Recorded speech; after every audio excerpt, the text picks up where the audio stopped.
Well, on his recent visit to Oklahoma, President Bush awarded the President's Volunteer Award to Karen Stark.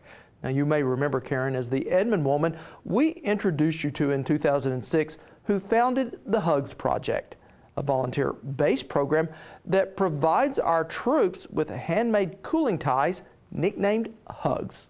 And then latch it up.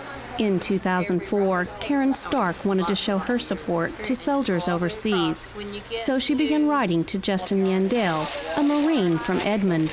Well, as soon as we started writing Justin, he said, "You would do my friend so much good. He's going through a depression, and he needs to know that somebody besides just family supports us." So we wrote to Ted, and then Ted said, "Would you write to his friends, Erica and Michael?"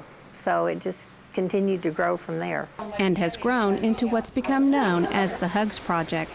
The main thing that we make are cooling ties that go around their neck that can lower their body temperature by 5 degrees or more in the summertime. Cooling ties called Hugs because they hug the neck. Serving in a country where the temperatures can soar well over 130 degrees, these Hugs can be life-saving to military personnel.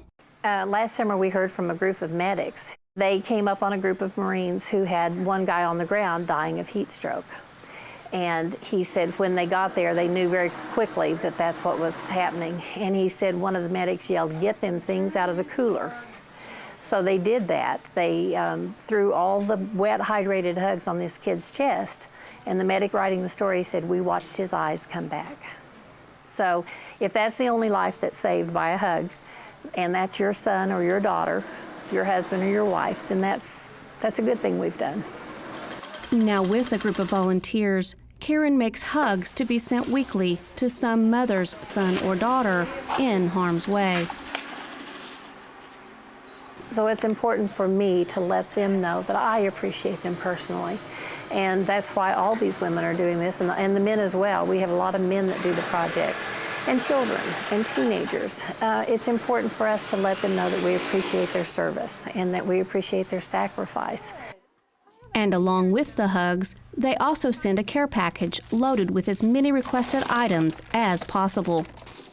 One lady said, "What do they need?" And I said, "Well, if you were stuck in a desert for a year, what would you like to have?" And she said, "Well, everything." Well, that's kind of what we send them, just pretty much everything. Including small gifts for the soldiers to give to the children they meet.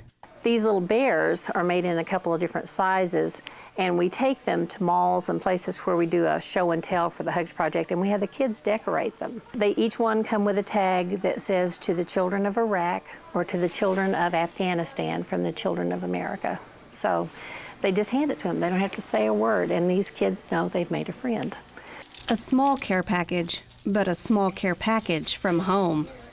I think it's just kind of neat to think of this guy looking at this homemade item and knowing that someone cared enough to make it especially for him.